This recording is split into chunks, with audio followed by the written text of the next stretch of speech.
He did this in 94 on NBC. Let me get something else off my chest real quick. At this point in the monologue, Martin begins a commentary on what he believes to be the decline of feminine hygiene standards. Although we at SNL take no stand on the issue one way or the other, network policy prevents us from rebroadcasting this portion of his remarks. What you doing slobbing on my girl? This is my brother, Oliver. Told you in the street my name's Shank. Happened in the 90s. We talked about the run that Adam Sandler had in the 90s. We talked about the run that Eddie Murphy's had in the 80s. But we really haven't talked about the run that Martin Lawrence had in the 90s. And it was a mean run. Just give the bona fides, Steve, front to back on the 90s. Start the decade off with House Party. In between House Party and House Party 2, he was the host of Def Comedy Jam, which opened him up to the HBO world. Along the way, of course, the show, the sitcom, the hit sitcom that lasted from 92 to 97. Bad Boys happened along the way. Blue Streak happened in the 90s. The movie he did with Tim Robbins, I even like that. Nothing to lose. Nothing to lose. I hated it when I was a kid. As an older man, enjoyed it. Even with Tim Robbins. Can't forget about his stand-up special, You So Crazy. That might be my favorite stand-up special of all time. I've just watched it. It's one of those where you've watched it so much that you've almost ruined it. You catch me on the right day and I watch that, I'm still good. We talk about Sandler. We talk about Jim Carrey, the Chris Farleys of the world. But man, did he really kind of kill the 90s in a way that, almost like, Will Smith did. Both Bad Boys were annihilating the 90s, Steve. I'm not here to argue. You know, I'm a Martin Lawrence lover. Another thing that made him more famous, and I guess you could say infamous, is the episode of SNL that we're going to cover. If you never heard of Martin Lawrence, because of the tabloids and the articles at the time, that might have been your introduction to Marty Ma. That is funny. And also, it did add a mystique because anybody who is legendary enough to go on a show like SNL and just not give a damn at all and just say, it is what it is, guys. You can't stop this. So that is legendary. And I even remember when you could watch it. I don't think I watched the episode like live, but when they would show it on like Comedy Central or wherever you would see that, just the monologue part where they preempt it and give that funny, like, monotone description of what he said. Jim Downey. It's so legendary, dude. It's so great. And I thought I found the whole version, but nonetheless, it's the same exact one that we grew up seeing in Comedy Central, but it's still funny.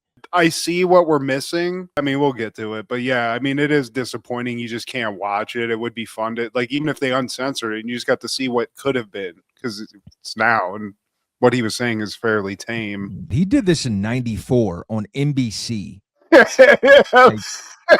Let me get something else off my chest real quick. Dude, and not only SNL banned him, the network banned him for life. At least he didn't get to the part where he's like, see this? That's you. Like, no, he didn't get there, but yeah. Do you think it's still there, Steve? Do you think NBC still has a lifetime ban on Martin? Because I feel like, come on. You ever seen him do a cameo on any NBC show? I'm not watching a lot of must-see TV anymore, Steve, but I don't think he has. I think maybe you're right. Maybe it's a full-on lifetime ban. Him, Sinead O'Connor, maybe Dice Clay. Maybe I'm misremembering that. I don't know. Out of the several cameos on Fresh Prince, you'd think he would be one of them. This happened before Fresh Prince was off air, so there could have been a possibility. When did Bad Boys come out? 95. Man, it is kind of funny to think that we might have been able to get that crossover. And also, because they were both such popular shows, the ratings of that would be insane. It'd be cool if they crossed over into both. Like Will Smith showed up in Detroit for some reason. I don't know. Well, he made a cameo on Martin when they had the birthday episode. They're celebrating Martin's birthday, and they have all these different celebrities like wishing him a happy birthday on tape. Oh yeah, On the yeah, yeah. video. Yeah, okay. Martin's, it's just like this guy's just a straight outlaw that just did not give two F's. He had enough clout where it's like, this is only going to help me, especially during that time. You're coming off Def Jam. That's like an outrageous show where like anything goes. So being outlawed on like square NBC television, that's got to make the fans of Def Jam just that more ravenous. And you've got your own show. It's like, what are you going to cancel Martin? You know? Good luck with that. Yeah. We'll never cancel you, Martin. This is Steve G and Mad G with Happened in the 90s, a show where we talk about what happened in the 90s. So get out your GoldenEye games and your Gold Dust posters because I'm a brother. I'm happy and I'm singing and I'm colored. Don't give me a high five, bitch. Oh, today, my friend, we're talking all things February 19th in the 90s. Yeah. Starting off in 1991, young black teenagers released their self-titled album. And yeah. What did you expect, Matt? Just some young black teenagers, Steve. The first two songs I enjoyed, and then I kind of got sick of it. But there's some good samples. The beats are good. I was ready to crap all over this. But listen to it, man. It's actually not bad, especially for this time. The dudes remind me of Beastie Boys a little bit. The production's great. It was done by Hank Shockley, the leader of the Bomb Squad, famously known for working with Public Enemy. It's their in-house production team. And I think Hank Shockley was responsible for getting these guys signed, if not signed to his label. It's early 90s rap, and this kind of rap we've talked about, it just falls into this category. I don't know, like, there's some that's better than others. There's a couple of good songs on this. I'll put it on when I'm working out. I'm probably going to I don't want to shit on it, but I'm not going to have a lot of good stuff to say. And I'm just kind of mid on it, Steve. Like I said, the first song really dug that. Punk Slides and Videotape, Steve. And there's a couple other good, like I said, beats on this, but there's not a lot of things I'm going to throw into heavy rotation. You know what I'm saying? You are aware of the fact that none of them are young black or teenagers. I thought I saw maybe a couple people of mixed race on here, but I'm just here to listen to some music, Steve. I saw one of their last names was Weiner, so I kind of assumed there might have been a couple of people of a different racial ethnicity, but the one guy's name's Firstborn, Steve. That's Adam Weiner, which sounds like a bratty kid you'd hang out with that doesn't share video games. We knew a couple whiners in Perrysburg, and I only really remember them for the MTV cards back in the day. Remember when everything had a trading card? Yo MTV, Yo MTV Raps had their own trading cards, and I remember getting a young black teenagers card. I don't know where it is now or any of my Yo MTV Rap cards. I always got Big Daddy Kane and like people like that whenever it's like, I mean, it's cool, but as a youngster, I was like, some other shit. Man, the one without his shirt is a collector's item. Yeah. You know what's crazy though? There's probably somewhere, if they're in mint condition, somebody will pay you money. I mean, it's all subjective, but yeah, that's pretty crazy. Yeah, shout out young black teenagers. But in 1993, Army of Darkness premieres. When Ash Williams is accidentally transported to 1300 AD, he must retrieve the Necronomicon and battle an army of the dead in order to return home. Directed by Sam Raimi, starring Bruce Campbell, Beth Davidson, and Bridget Fonda. I dug this movie. This is my favorite of this franchise. I think Ash as a whole is an underutilized character, and especially in a day where people want to remake everything and bring back things. I think they made a show with him. I don't know if you remember a video game called Duke Nukem. Yeah. I feel like the energy of that video game was just this movie. Just a guy with some amazing one-liners, awesome action. Sam Raimi can film the hell out of a movie. Also, just because Bruce Campbell, I guess, it's him, it's his personality. It's funny. It's a fun movie. I feel like it's a comedy in some ways. I feel like Bruce Campbell has the face of a comic book character. He's got like the booty chin, he's got the high cheekbones, he's got like, yeah, the polygonal PlayStation 1 graphics face that, I mean, you could see his face in a comic book or a cartoon. He has like a, I don't know, Tick or one of those kind of cartoons you could see him in. Remember Dudley Do Right? Right. Yeah, Something yeah, like that. Yeah. yeah. More so than Brendan Fraser. He is like kind of like an all-American looking dude. He was born to be like a star. He kind of never became the star that I would, like a Harrison Ford, I feel like. Bruce Campbell's a G, dude. He kills this. This movie is his. He even fights himself. I love it, man. I love the story. I love like the stupid mythology that they have in it. We get even like knights and stuff in this movie too. It's crazy, man. Bruce Campbell, it seems like he's a god within this world. Whenever I hear him mentioned or written about, it's in awe. Everybody's just, oh my God. I don't know what to compare it to. It might be the Beehive kind of deal when it comes to like these kind of movies. Like Oh Bruce yeah. Campbell, oh my God, I want to sit on his lap and fucking feel his chin.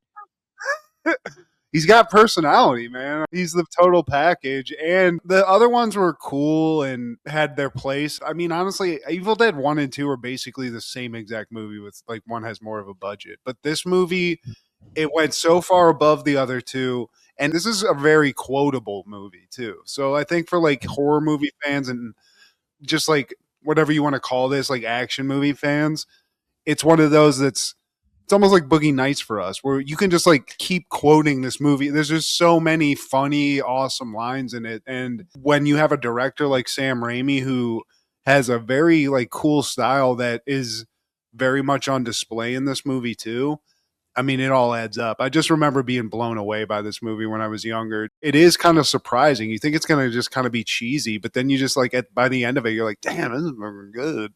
I'm into this. I feel like this was in your collection, right? This is my boomstick. Yeah, this one. And I had Evil Dead 1, I think. This is for sure. For me, if you're like Evil Dead, I know they've made new ones. This is it, man. On that same day in 93, The Crying Game premieres. A British soldier kidnapped by the IRA soon befriends one of his captors, who then becomes drawn into the soldier's world. Directed by Neil Jordan, starring Stephen Ree, Miranda Richardson, Jay Davidson, and Forrest Whitaker. Did you watch this, Steve? For the first time, I did, yes. And Me. I was expecting, like, what is the hype? Oh, it's that scene. Is that all it is? It's, you see the spladoinkle right there. I mean, here's my thing. That's what it was for us. Like growing up, I never watched this. So it was just a joke in movies. Like Ace Ventura kind of made fun of it. It was Right. always like that punchline of a joke. Like, oh, you're like the Crying Game. So I was going in with that. I knew there was a dick coming I knew there was a dick coming. at some point, like an unexpected D. Dick coming, he said. But pause all the way back, rewind. I will say this, man, without making any jokes, I'll give this movie credit for the fact that there's movies like Dusk Till Dawn that are two separate movies or have different tones. And it's Yeah. always like a hard door slamming, and then you're in the second part of the movie. Whereas this, you start watching this, and it's like, oh, this is a movie about IRA people and that. They kidnap Forrest Whitaker. And then all of a sudden it turns into this other movie about this guy going to like befriend this person that this whole thing. And then there's this romance with like the transgender shit. And is it like my favorite movie? Absolutely not. But I do feel like technically this is a well-written movie, but it's just like one of those where, I mean, now this is fairly tame. Like, I feel like there's probably a bunch of movies like this now. Back then, the individual that's playing the transgender person, they didn't have any acting experience. You know what I mean? So, with that being said, though, I did feel like a lot of the acting that they did, the transgender person, was like those ladies in Absolutely Fabulous. That show that was on Comedy Central. Yeah, that guy's actually from America, so he did pull off the British accent fairly well, or was it supposed to be Irish? Either way, he didn't sound American And this is one of the top 25 grossing movies from Britain. I feel like that's crazy, but Super insane. I mean, it was a huge thing, man, because I was hesitant to watch it. So at first, I was like, "Oh, I'm going to watch some Roger Ebert and like Siskel and Ebert reviews and see like what they thought." I mean, those guys were blown away by it. Yeah. You know, they had a lot to say about it, and I agree. I just feel like you got to get past the subject matter, but I do feel like I said, like it's crazy to see a movie that you get so many different like types of movie kind of seamlessly weaved into one movie. It doesn't feel like that long. 90s punchline. Now this is like fairly just like blasé material. It's not like groundbreaking anymore, you know? You sure about that? Because they show dong. They still don't really show dong in movies like that. They showed a whole wee wee with I don't know. like pubic hairs. I've been going to theater movies quite a bit recently. I've seen a lot of dong in movies. I'm just Really? seeing a lot. Yeah, That's- I can see a dong, but I come from the 90s, like Wild Thing-esque times where it was just like fat titties and, you know, some flat asses. yeah. A lot of dongs out here. I'm here to tell you, Steve, a lot of dongs. Oh, that's A lot the of new fucking thing. dongs. That's what we're doing.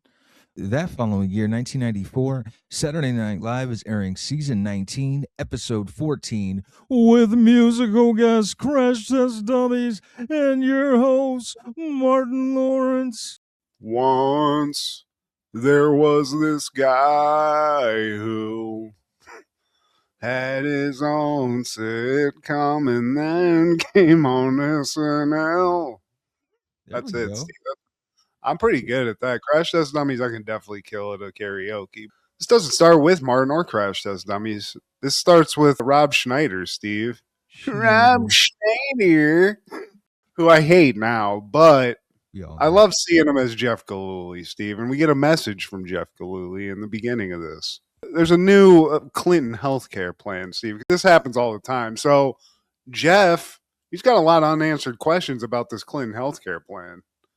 And he's bringing it up, you know, it's like all employees are getting health insurance. What about temps? What if I don't own my own collapsible baton? Like, what am I supposed to do? I know you have plans for married couples, but what about the couples that get divorced and then they get back together? And what about people who can't grow mustaches? What about somebody who's about to go to prison? What about that? But Bill, you get my support. I can deliver Sean Eckert and Sean Stant. But if I go back on my word, Sean Eckert will have me killed. All it's going to take is a full presidential pardon, Steve. And you get Jeff Gillooly's seal of approval. Live from New York, it's Saturday night. Not a lot of laughs in that opening, Steve. I don't know if people were into the Galul. Yeah, it's could have done without it. They actually had a different opening plan, man, and it was going to have Martin in it. They were going to hoist up Rob Schneider, like him and his crew, and I think Rob Schneider's supposed to stop him, like, oh, you can't go in this area. And they were like, man, I wish I would have had that. Wish we had that one, but yeah, hell yeah, a little extra Martin on the, especially the beginning, man. I feel like seeing him go live from New York at Saturday night would have just been like ultimate chef's kiss. Yeah, shame on you, Lauren. But here we are, man. Monologue of infamy, a moment in history. This monologue, man, Marty Marr, he's here. The censors are all over him, Steve. I can't say anything. How can he talk to the world when he's just like smothered by these censors? And first, before we get to the real infamous stuff, he's got a concern that he's really deeply concerned about. It's concerning Lorena Bobbitt and specifically just women in general, just cutting the pilly packers off, Steve. They're cutting the pilly packers off. All right. And this is the year they smashing knees and cutting off pilly packers. The white women must be mad, he said. He can't do this, Steve. Yeah. He can't do this. Yeah. And then a black dude had to find the pilly packers, Steve. He picked it up, throws it on some ice because he's trying to think what white people do, Steve, and he's right. Throw that on some ice. Throw it on the snow cone. But something else that bothers him, and I got to say something. Some of you are not washing your ass properly. Oh, man. Dude, I have to read the thing they put on screen. It's just so funny. Because he's like, some of y'all ladies need to wash it. And then it just cuts. And it's like, at this point in the monologue, Martin begins a commentary on what he believes to be the decline of feminine hygiene standards. Although we at SNL take no stand on the issue one way or the other, network policy prevents us from rebroadcasting this portion of his remarks. In summary, Martin feels, or felt at the time, that the failure of many young women to bathe thoroughly is a serious problem that demands our attention. He explores this problem, citing numerous examples from his personal experience, and ends up proposing several imaginative solutions. It was a frank and lively presentation and nearly cost all of us our jobs. Now, back to the monologue. I mean, that in and of itself is hilarious. That's great comedy, Steve. Thank you, Jim Downey. I mean, the whole version is actually available on YouTube without the video. You know, Really? Yeah, you can hear the audio version. I think years ago I've posted it on our social media, but right after that, all we get is, stick around. We got Crash Test Dummies. You have me in the house. And he takes his shirt off and he starts doing his Marty Mark Kung Fu. Yeah, I love it, man. You get it all, Steve. You got to check it off. We even get a shirtless Martin do it just gyrating and going crazy. That's amazing. The Pilly Packers. Damn, that's a Billy Packer. I wonder if the NBC reps came to him and said, "Hey, as long as you can find an alternative for penis or dick," he was like, "No, I got you." I don't think SNL told him Pilly Packer. That sounds like a Martin. Yeah, that sounds like something he would say in his stand-up. Exactly. I mean, it doesn't sound like a censor. It just sounds like a funny thing to say. I mean, the guy's a comedian. Now we got Daily Affirmations with Stuart Smiley. At first, Martin, he's pretty pissed off. He's on 10, Matt. He's on 10. He's grilling, Steve. He is not happy to be there. But Stuart's good enough. He's smart enough. And gosh darn it, people love me. I'm here with Martin L. He's an African-American comedian. He asked me to say that. Martin. And it just, I feel like Stuart's it's a little insensitive, Steve. And Martin's really taking him to task on these racial things he's saying that, and I get it. But Martin's getting kind of heated. He's just telling him straight up, shut up. Shut up. I'm not more black than you are white. So what you want to say? I'm actually flesh. What, you saying this ain't flesh? Brother can't be flesh? Man, I still ain't got my 40 acres and a mule. Is that something that our producers promise you? Because sometimes they overpromise. Trace it, face it, and erase it. Don't patronize me, man. Martin, just please sit in your anger. Feel it. Just feel it. And Martin feels it, Steve. He feels it a lot. Sometimes I feel like I want to whoop. But yeah. You feel like a hug? But please. I'm not with that. I'm not hugging no homo. Well, excuse me? Where's that even coming from? A homo. Fairy queen. A beep pirate. That's it. I'm not having it. You shut up. Them getting in each other's face is great, dude. God bless Al Franken. I was a lonely child with no purpose. I felt neglected. And who did you want to hug you? Was it your dad? My dad, my father, man. Well, my dad was a slave too, and his master was the bottle. Man, your dad was on the bottle too, man. Oh, Smurl. God, Smurls. I know how you feel, Smurl. Can you give me a hug? What a great episode. This is one of the best. I feel like there's a couple with athletes too. I think Charles Barkley and MJ. Yeah. This is great, man. This is hilarious. Up next, we have Thugs, Muggers, Phil Hartman, and Martin. They have commentary during a night of work. Yeah, because basically we just doing some surveillance in the area. Basically just trying to see who we gonna rob. Worst victims are the strong people with no money. Phil Hartman's his second in command. He's got the Phil Hartman voice. I love this guy. I like the scam, Steve. It's not even really a scam. You just stop when you see a mark. You go, excuse me, do you got the time? Whack. And I love this. We both love this. They roll up on Rob Schneider first, and they get him for his shit. Like, get off me, man. In between robberies, we go back in the car, and Martin explains that, I was attracted to robbery because it just gave me more sense of self-esteem. You feel me? Plus, I just like walking up to people and going, excuse me, and popping them in the face. You got the time? Then they pull up on Norm, and they chase him down. They get him down. And they punch him. But they know better, Steve, because Norm's a runner. He's what's known on the streets as a runner. So they have him take his shoe off because he's got some extra. But that's about an extra $200 they found, Steve. These are some bets. They get it. Yeah, here's what you call a runner. They look us in the eyes and they run. Then they cut 45 minutes later and they're like, we got arrested, arraigned, and we posted bail. Yeah, we lost an eye. And I stole this police hat. But I got a cool police hat. I do also like that when they rob Norm, though, because they got to give you a lesson, too. And he's like, these people will look you in the face and they will lie to you. They will lie. Real stories of the highway patrol. But the third victim, it's just some guy that they just bust that's not even a cast member. They rob him and they get back in the car like, you know what's crazy, man? That guy that we just did that to, tomorrow he's just going to be out on the street. New wallet full of new money. That's the last lesson. But before it cuts, you hear Phil Hartman go, let's get a whore. And that's it.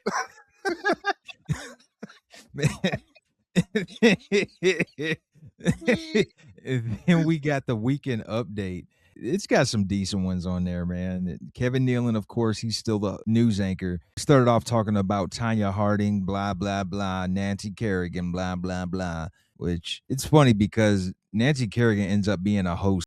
That's great. Oh my, that's fantastic. I didn't know they did that after she was in all this stuff. And as usual with Weekend Update, Norm steals the show, Steve.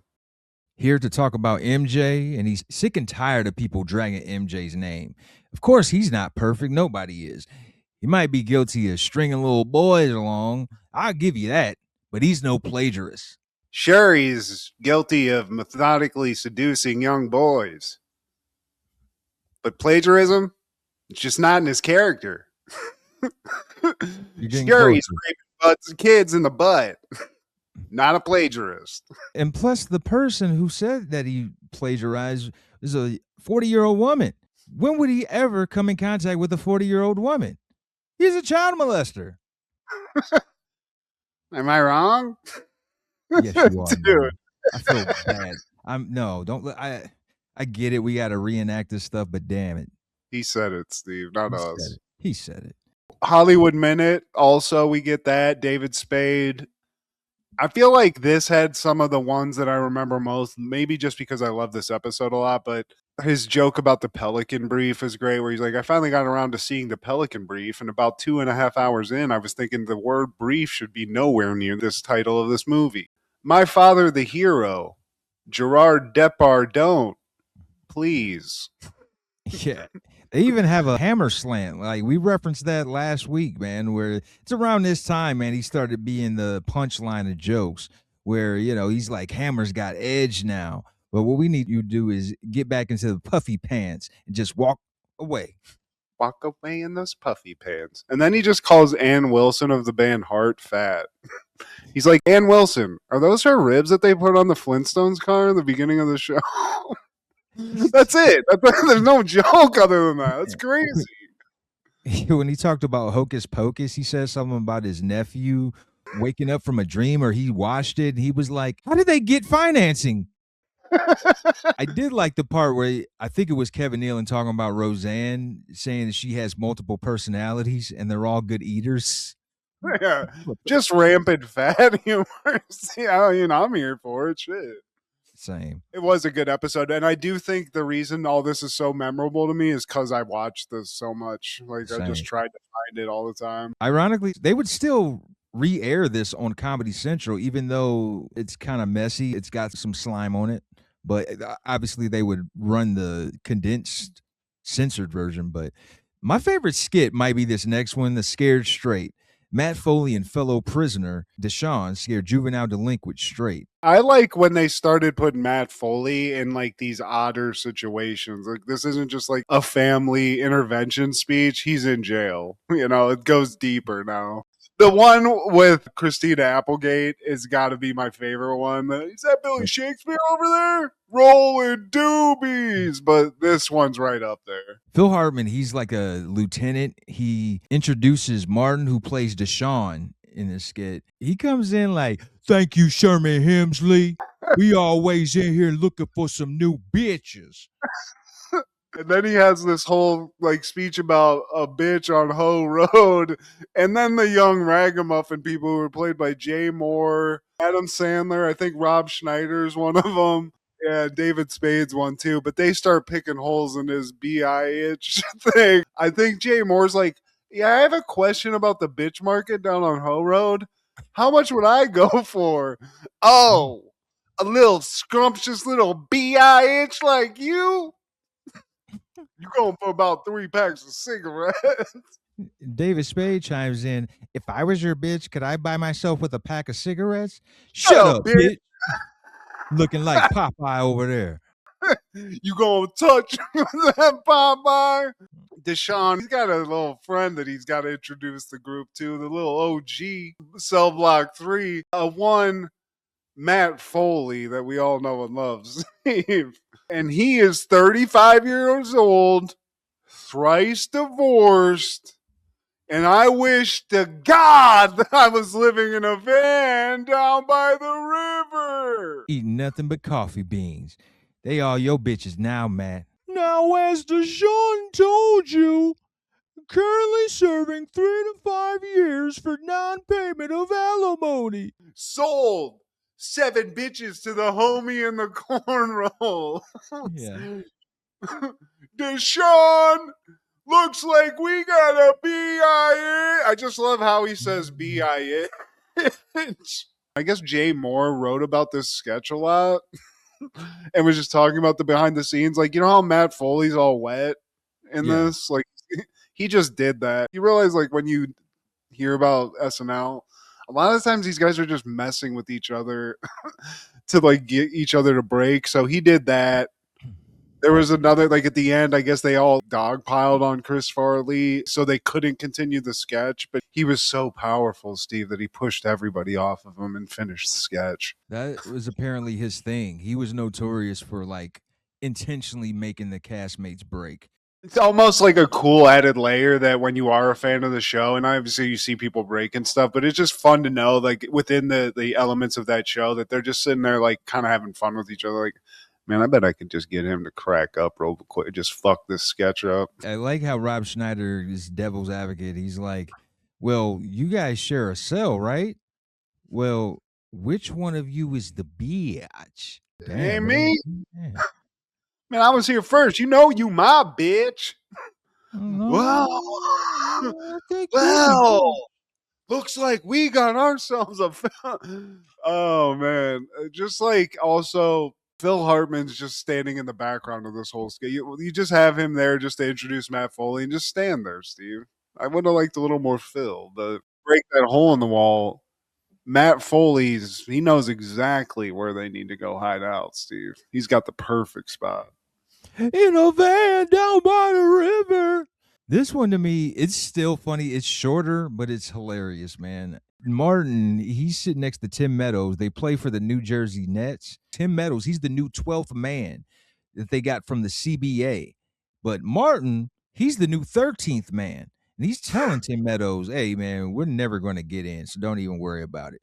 This is my bench. You need to learn how to move so I can see the court.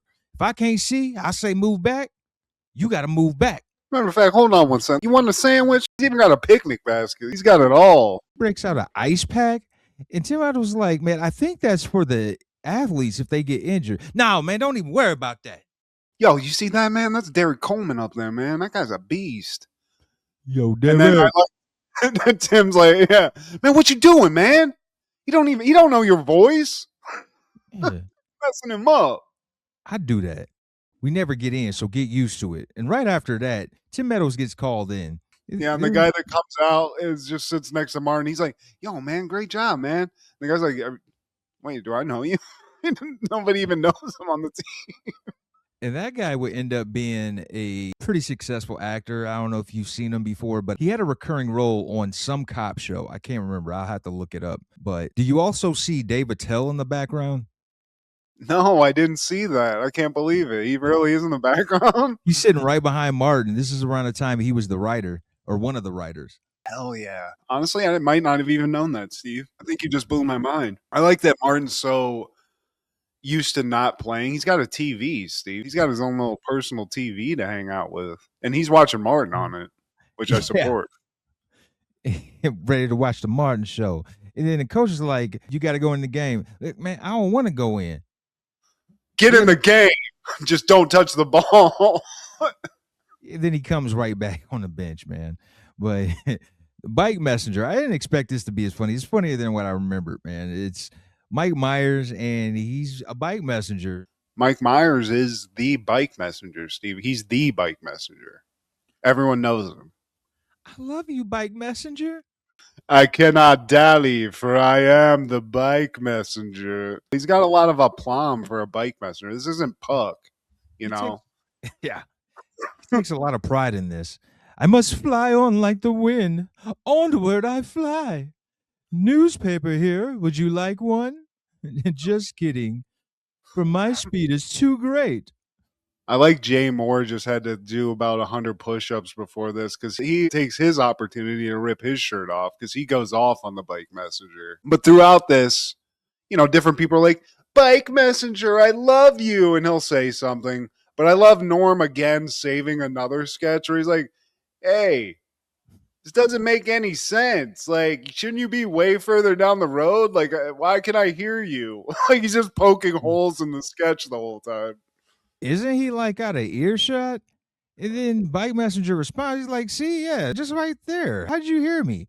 Oh, I get it. I'm jogging. That's it. I'm jogging. And he's like fake slow jogging. Bike Messenger, are you married? Yes, to the sea. Well, not the sea, but the street. And my wife is the bike. He's like Frasier as a bike messenger, honestly, Steve. And Adam Sandler's like, hey, bike messenger, when you say fly, do you mean to say pedal, but you're like a moron or something? Oh, I love you. I would love to hang out with you. And by hang out with you, I mean put a bullet in your head. Hey, bike messenger, go, bike messenger, go. You're going so fast. Your bike is so cool. He will have many beatings in high school. Yeah, but this is way funnier than it should be, Steve. It's just freaking Mike Myers on a stationary bike in front of a green screen, but it's amazing. Can't forget the Martin part. They quickly cut to him. He's like, hey, bike messenger, what's up, you? Beep, beep.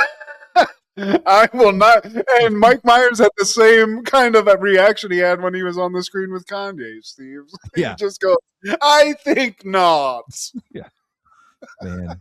Unfortunately, we couldn't get the full episode, man. And I feel like it's got to be out there. We're just not hitting the right sites. I wanted to see the Ricky Lake with Joe Jackson and Ike Turner on it. I saw that. I mean, I wanted to see that. I don't know that I ever have, just because we've been watching censored episodes. You know what was crazy to me also about this? Like, just seeing like reviews of it, doing research for the show. A lot of people don't like this episode. They think it's a bad episode. I'm like, I don't get you. I don't understand if you have a soul. It's a bias, I feel, man. I mean, clearly we're both in the same boat, but people were blindly drinking the Kool-Aid. There's a site that I go to whenever we cover these SNLs, and just to see their take. They give their review on each skit, and the person downed this episode. They said that it was not as good as the previous episode, which was Alec Baldwin and his wife at the time, who's the hot chick. They were co-hosts to SNL, but I saw that one too, and this is one of my favorite episodes of all time. Me too. I feel I'm the same way. It's just got an allure to it, and it also has like a funny backstory. The whole thing with the monologue, and it's Martin. So It's Martin. automatically it's getting pushed to the tops. And I think it's so cool that this guy that's definitely not NBC. He was so big they had to do it, Steve. They just had to. They said fuck it. They gave it a chance, and he killed it. And apparently, it was so good that they couldn't let him ever back on the network. The best episodes, for the most part, are from stand-up comedians because they get it. It's either stand-up comedians or comedic actors. Yeah. Well, I mean, there's like those people like Christopher Walken and Alec Baldwin too that were those guys that did it. John Goodman as well, that did it so much that they became like an ancillary cast member. When they came on, like they had installed skits that they could come back to. They didn't look nervous like a lot of people do. I think some athletes kind of, especially you see them come on there and they're just kind of like monotonely reading cue cards. I mean, Martin was definitely not doing that. You know what I'm saying? So shout out to him. Always a legend. And I don't care what the reviews say.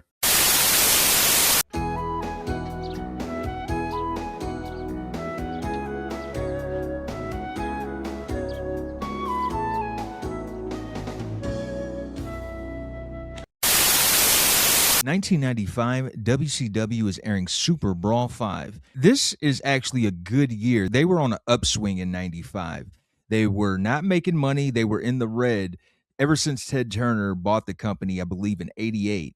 They never had a successful grossing year up until 95. So there's going to be a turn of the tides here shortly. You know, we don't get to the NWO storyline until 96, but things are brewing over there in Atlanta, down here in Atlanta. But this pay-per-view ain't it, man. The one thing, it starts off with Vader doing some really cool stuff. Like he comes out of a limo pissed off, and then another limo pulls up next to his, and he's looking for Hogan because this is the main event, Vader and Hogan.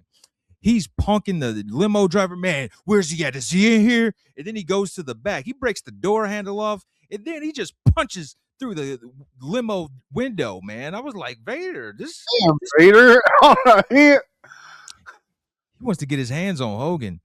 And he was so pissed. He, after doing that, he just walks into somebody else's match and just starts power bombing motherfuckers. Like that whole run, that was better than the actual pay-per-view, because in the pay-per-view we get Bunkhouse Bunk with Ming as his, and Colonel Masapaka.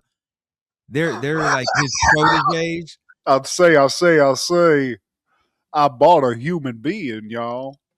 Going up against Jim Duggan. And the match was like 12 minutes, man. What? 12 minutes. I mean, I got the match list in front of me, Steve, and after that, I do like to see that Das Wunderkind, Alex Wright, was at the beginning. I don't know if the match was good, but just shout out to him real quick. It wasn't. But the third match is Kevin Sullivan versus Dave Sullivan, which I'm not here for. It's probably a very ugly match. Yeah, that's what we didn't ask for. Dave Sullivan, man. Like, was it just, is he Kevin Sullivan's brother, obviously, or their relations, or what? They're kayfabe brothers, but the storyline as to why they were even in a match is dumb as hell. So Kevin Sullivan, it was like a sworn enemy of Hulk Hogan at the time, and his kayfabe brother, like Kevin notices that Dave is like in cahoots with Hogan. He's like, okay, he's like cool with Hogan. He's basically not in cahoots, but he's cool with Hogan, and Kevin doesn't like that. So that's what sparked it off, man. You're not supposed to talk to Hogan. You're my brother, blah, blah, blah, blah. So that happened, man. I do like seeing Sensational Sherry in her Harlem Heat getup, though. This is probably one of the most sexiest get-ups I've ever seen her. That woman's always been gorgeous to me ever since I was a kid. The Nasty Boys, Steve, I've just never been a fan. I'm not here for it. And I feel like they smell. And that was part of their gimmick. So, you know, shame on them. This pay-per-view smelled. But in 1997, the Wayans brothers is airing season 3, episode 18, I Do. The neighborhood bully, played by Bernie Mac, forces Marlon to marry his sister. Hilarity ensues. I love this also at the beginning of the episode. Shout out to pool halls, which used to be like a hang in 90s TV. Do they even exist anymore? Is a pool hall a thing, Steve? Totally. There's a couple down here in my area. You out here shooting some pool, Minnesota Fat style? Are you down there? I'm going there for the wings. This place by my crib, they have some great wings. I get those and a beer, a brewski, and I'm Okay. overdue for a trip there. Haven't played pool there once. Okay. Well, I mean, the wings must be good then. They're You know, if it's a hitting. pool hall. Okay. All right. Heard. But Marlon's there. He's hanging out with his buddies. Sean's there. And quick shout out to Steele from Juice. Forget the guy's Thank name, you. but the homeboy was there. Love Yeah. seeing him work. I love that. Dude, that guy just seems cool. You know? Oh, yeah. That was Smoke. basically me as a black dude back in the Yeah, he 90s. smokes green, so yeah, of course he's got to be. He's got a Tupac story. Damn, dude. But yeah, shout out to Steele. He's there. They're playing some pool. And Marlon's got a little tenderoni, Steve. He's got a little new some out there. Fine. Charmaine. Yeah, Is that her name? Charmaine? Charmaine. Charmaine. It even sounds beautiful. It's You can't delicious. be an ugly Charmaine. You're gonna have to go to the Social Security office and make that switch or something. Yeah, it's very close to the toilet paper brand Charmin as well. So I feel like if you're not just a beautiful woman, like somebody's going to drag that into it at some point, you know? I gotta want to have your butt wipe me Definitely. I'll wipe it with my tongue. with my tongue. Yeah, Yeah. But could this be the next or the future Miss Williams, Steve? possibly. Marlon ain't Marlon thinking about says- marriage. I don't know. He says only if she marries Billy D, which she would. If she was given the choice, I feel like she'd pick that. I get it. Even the boys, they're betting it won't even last more than a week. Damn, Sean. I mean, he's the bro, so you get it. You got to throw a little shade at your brother, but I got to give it to Marlon. He's doing well. He's playing some pool and he's hustling some puss in that pool hall, and I love it all, Steve. So When- let me get this theme song. We're Classic. brothers. It's the most like memorable, the hard tonal change. A lot of tonal change discussions today, Steve. Either with the Wayans Brothers theme song or the Crying Game. Either or. Crying over you. But coming back from that classic theme song, we get a familiar face in Bernie. Bernie Mac, Oh, the man. I'm scared of you. He's a local bad dude, though, Steve. A bully. It's not Bernie. His name ain't Bernie. It's Shank, which, I mean, damn. It's Shank. Say less. But one of Sean's dudes, TC, knows Shank from way back in the day. And he's like, man, I think he might know me. I gave him the matches when he burnt up the school. Let me give him some dab right quick, man. I bet he remembered me. Hey, Shank, why didn't you call me, man? what's up? Give me 5 on the black hand. And he just stares at him. Shank, man, it's me, man. TC, don't you remember me, man? How could I forget that breath? And that hurts, Steve. That's not nice. Shank. TC runs off, and Sean's like, man, we've been trying to get him to do that this whole time, man. Bernie just brushes him off. I like him coming in with that swag, though. He's got his little posse of chicks, too. They're looking a little thuggish, ruggish. After Shank throws TC a heavy dose of shade, he instructs Sean and the rest of his friends. He's like, you guys realize you're playing on my favorite table, right? I'm not going to try to do a Bernie Mac impersonation this whole time, but he's like, yeah, man, so money up. And he bets Sean, I bet you I can hit every ball in one shot.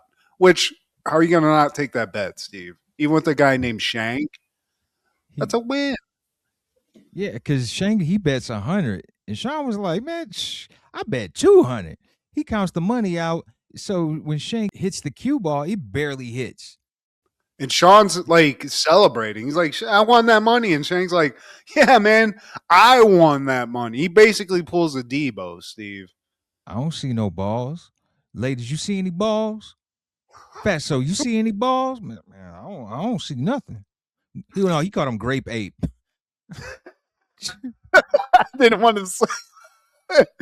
But he picks up the cue ball, Steve, and Shanks he did that little like grip machine that everybody had in the 90s because he just cracks the thing. So that's pretty intimidating.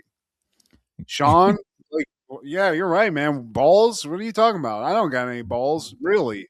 Take my money. He takes the money. He's like, come on, girls, let's go get a facial. Facial? Where's the brother that dog gonna get a facial? Looking like Nestle Snipes. Look like a struck match. Oh, man, I would have punched him right in his face. Oh, man, ooh, pictures. As Sean's saying that, Shank walks back in and double bitches Sean. I was like, hey, I just came back in to get that 20 I dropped. Pick that up for me. And Sean stops being a thug. He's like, oh, here you go, Mr. Shank, sir. And Sean runs up to Pops. He's like, man, Shank crushed one of my balls. We still talking about pool, right, son? And then Marlon shows up with Charmaine, as always, and he introduces her to Pops. So now he's introducing this lovely lady to the family. That's got to mean something, Steve. That's a step above just a first date. I like Pops just trying to get a little kiss. Marlon, he doesn't look like a frog. And then as that's happening, wouldn't you know it, Steve, in walks Shank. He shows up. Sean immediately kind of backs down. He walks in, and we realize Shank isn't just a bully, Steve. He's the brother of Charmaine, a.k.a. Oliver, Steve. What you doing slobbing on my girl? This is my brother, Oliver. Told you in the street my name's Shank. And Sean's like, you mean to tell me Nat King Charcoal is related to Charmaine? These guys got every dark skin joke that you can think of. See, they're throwing it all down. The Wayans have every kind of joke, period. So, you dating my sister, huh? You damn Skippy Black in the Hat. Actually, she's treating me. I ain't got no money. And Shank's like, man, I like you, dude. You're funny. Here's 100 spot, which if you think about it, is Sean's money. And even Marlon's like, man, nobody ever gives me money like this in my family. Thanks, man. So he loves Shank, a.k.a. Oliver, a.k.a. Shank. Then they walk off. He pulls up on Sean like, oh, so you a little paper boy, huh? A best man such as yourself could use some protection. Oh, you trying to muscle me? Nah, I just want 20% of the receipts. Be a shame if all this paper went up in flames. This guy's a mobster, Steve. Oh, you a little feisty one, huh? Get him, girls. Come on, Ty Harden. I'll break both of your knees. Oh! I love Pops coming out. What's going on? You set tripping? West Side? Yeah, but he gets handled too. These lady guards, Steve, these are like the dude from Half Baked. This is Samson level armor. You know, you got some titties, you got some muscle. And they've taken the Wayans family down, Steve, either by manipulation or physical force. I guess now Sean owes Shank 20% of the paper business? I mean, come on. How is he going to check these receipts? Really? Because in the next scene, we see Pops has a shiner. He's talking about, man, if I was 20 years younger, you still get your ass whooped. Shank's like, thanks for the free lunch, Pops. No problem, Mr. Shank, sir. Mr. Shank. And Sean's out 20% of his business. So this whole family, they've taken a huge financial hit. Then Dee, who's Craig's mom from Friday, she's like a security guard here. Yeah. And she basically just shows up. She's been alerted to this Shank guy. So she's like, ain't nobody doing nothing here, muscling nothing. But then Shank steps up and he's like, damn, looking good, girl. You're so big, so beautiful. Damn. Nice hair, tasty. What are you doing here? And then he basically just seduces this woman. Dee's ready to just drop trowel right here. And I honestly, this is a look that in a weird way, I was always attracted to. These bodacious, like parking attendant ladies that just, they can't fit into the uniform, Steve. So what you want to talk to me about, babe? Isn't nothing that important. Marlon shows up. He's like, man, look, your friend Shank been trying to edge us out of the business. And Marlon's like, man, that's crazy. Let me holler at him right quick. Hey, Shank, my brother and my father said you trying to muscle them out of their business. Nah, I try to share some business ideas with them. But, you know, I could get carried away sometimes. It might come across a little mean. So Shank's like, nah, man. And actually, you know what? I need to talk to you outside, Marlon. Let's go outside real quick. I need to just parlay with you in private. So he takes him out of the Pops restaurant. They're out in that lobby area. And he's like, you know what's funny, man?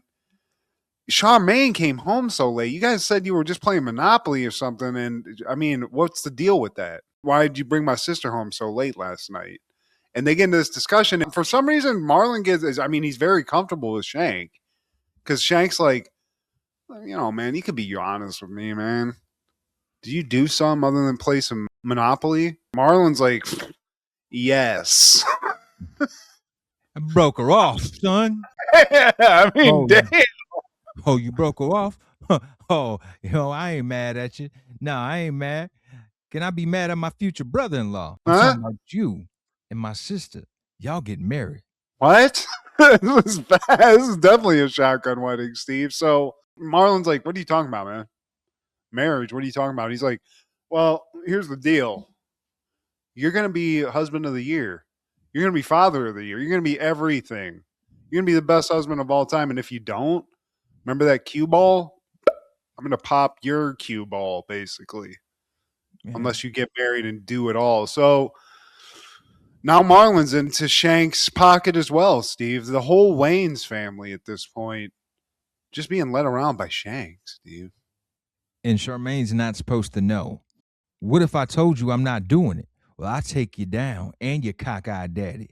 I'm talking to your fiance.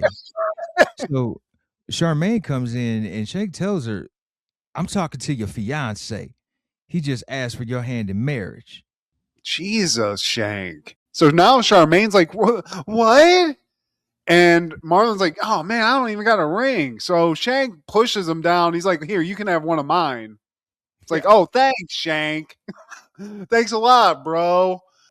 I mean, he's committed, Steve. Charmaine says yes. She thinks this is a legitimate proposal. It's Marlon, of course. So Charmaine's in. Marlon, not too happy about it. Shank had to take him out to get that wedding suit.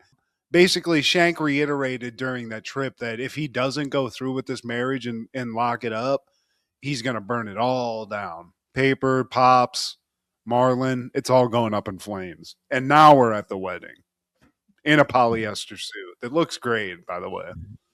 Sean said you look like a well-dressed booger. And what I also loved about this episode, Ronaldo Ray, unsung hero of comedy, man. This episode is like a Friday reunion. We got Ronaldo Ray, we got Bernie Mac, we got Mama, we got Pops. No. Yeah, dude, he is a great.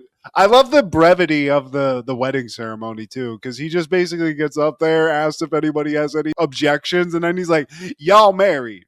I told my wife I was running to the liquor store. He called him Orange Fox. Yeah. There's a guy that they Sean says something like insults randomly that I think is at the wedding.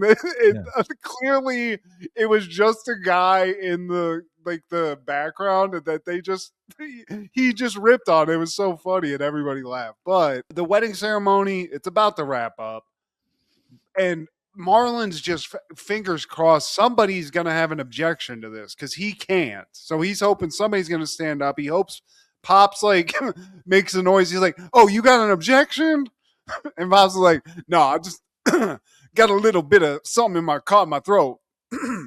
Thank you, Mr. Shank. Sean steps up though. He was like, "Man, you don't have to marry anybody you don't want to marry, Marlon. This is it. I'm finally sticking up for my brother. Nobody bosses him around except me." Yeah. But Shank isn't having it. He gets up first, but because obviously she had no idea. Charmaine's like, "Wait, Shank, what's going on here? Did you threaten him into and the jig's up basically." Obviously, Shank's been made to be up this gangster, Steve. But Charmaine instantly cripples him. She's like, "You wet the bed." So, at that point, there's no intimidation left, Steve. She basically, and this is how cool Charmaine is. She's about to get married. She finds it was a messed up situation. She's cool with it. She's like, "You know what, Marlon, you're cool. We're not getting married. We'll wrap this up later." But turns out Shank's just her brother living with his mother and wetting the bed, Steve, but also intimidating people in a pool hall. So there's that dichotomy there. I got a bladder problem.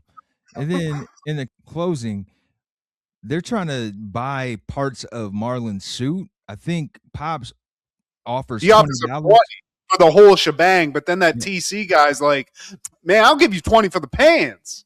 Yeah. Did I hear something from Chris Rock over there? That was the guy, because they cut over to him and he's just like, man, what the hell? But yeah, man. What a great show, man. Hell yeah. And they also, strangely enough, Steve, and maybe I missed him, Tiny Zeus Lister, or no, I'm sorry, Michael Clark Duncan is credited in this episode by IMDb, and that might be a mistake. I was looking for that. Maybe I'd have to watch it again to try to catch it. Maybe he was like super background, but I don't remember any other speaking parts outside of the people that. And he wouldn't just be a silent guy, especially like this time. I feel like he was famous-ish, right? 97. I mean, Green Mile didn't come out until like 98, 99. And actually, this is 90. Yeah, this is 97. Well, he was silent Friday, if you think about it. If you count, There's man, a lot of Friday. That is crazy, though. Shout out, man. Love the Wayans brothers. In 1999, Jawbreaker premieres. 3 of the most popular girls at Reagan High accidentally kill the prom queen with a jawbreaker when a kidnapping goes horribly wrong. Directed by Darren Stein, starring Rose McGowan, Rebecca Gayheart, Julie Benz, Judy Greer, Chad Christ, Ethan Erickson, Carol Kane, and Pam Grier. That's it, Steve. You want to watch this movie? That's what will bring you to the movie. I feel like this is what this movie is, Steve. Meh movie, a lot of 90s hotties, and then you got Pam Grier. And my 90s hottie alert in this movie, aside from Pam Grier, she's timeless.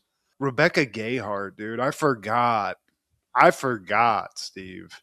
I used to have the biggest crush on Rebecca Gayheart.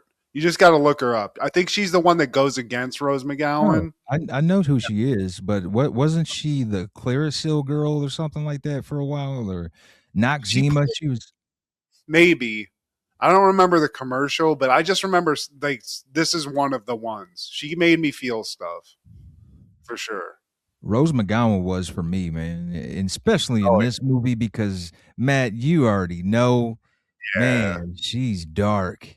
And you were just jack-a-lacking, Steve. Did you watch The Craft a lot, Steve? That's another movie where I feel like that was right up your alley too. Just in terms, but I've never seen it. It hasn't hit my timeline yet. Yeah, man. one day. But I thought you were going to be like, yeah, I can only get about 5 minutes in, and I just came everywhere, and I never got past that. But no, okay, check it out, Steve. I will. A very hot black chick got me into that movie. But there's a bunch of really dark white chicks in that, that I think are right up your alley, especially that one that kind of has a Sensational Sherry vibe. Bobby Boucher's girlfriend.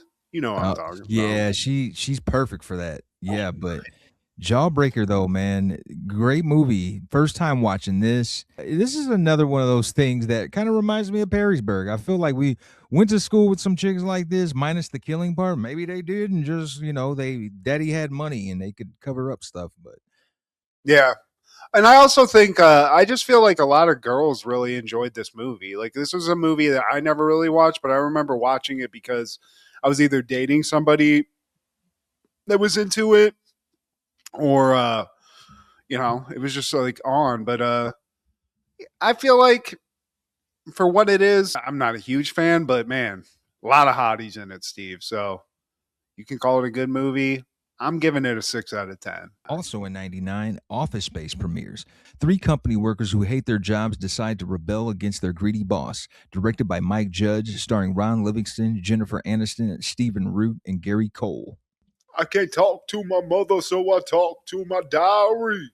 This is 10 out of 10, Steve. The only thing I say about this, cut 20 minutes out of it and it'd be a perfect movie in terms of comedy, but you can't lose with Mike Judge. He's made a few movies. I think this is everyone's top movie of his. It's an office drone's dream, Steve. I watched this movie and said, I'm never going to do that.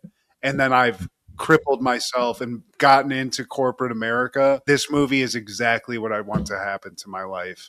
Just not give a fuck and just say, fuck it. And then you'll succeed, Steve. That's what this movie teaches us. I love it. It's a crime movie. There's like this weird little crime that they're pulling, which I would also love to do, a way to skim money off the top free of charge. I love it. I'm here for it. And what I think this movie does is that, you know, the main character is kind of a boring character, Steve. He's zen. He just doesn't give a shit. But it's all these weird people that he has in his life around him in this movie that you see that are perfect. All of them. Diedrich Bader, who plays just this guy with a mullet, who you see maybe in for like a minute in the movie total, makes you laugh. He's so good. His character, one of the most memorable characters in the movie, Lumberg.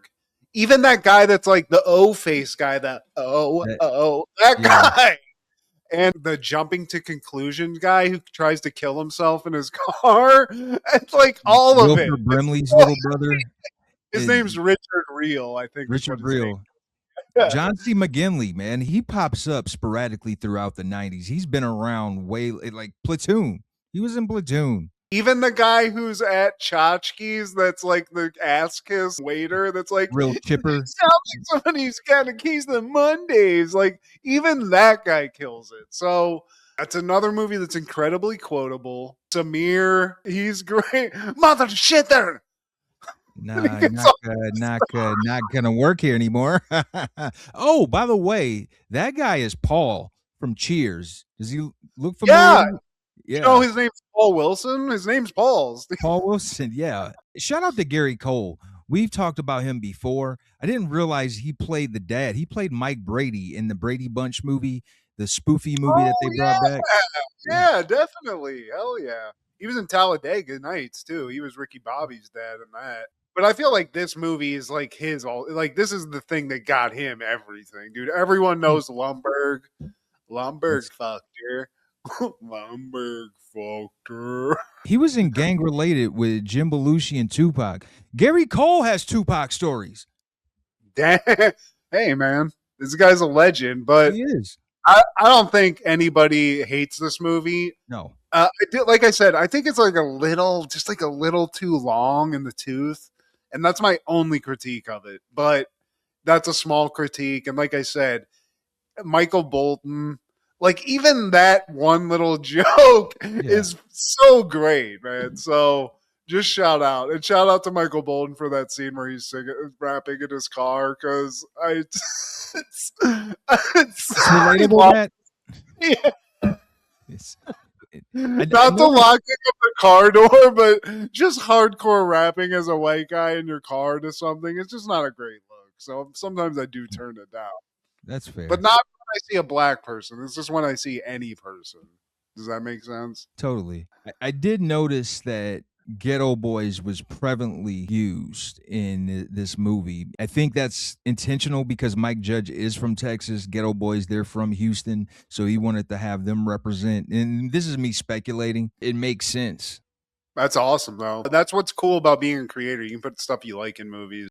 It also is just as perfect for these nerdy guys to be, they're killing a printer to this song.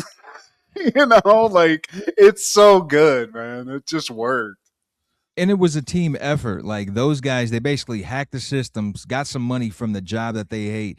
But then when they were worried, no, Milton's got it covered because he's just going to burn it all down so they can't trace anything. Love it. I'm just going to burn down the building. I knew a Milton too. See, I remember working in LA at this call center. I was like, that guy is Milton for sure. Make sure to be on his good side.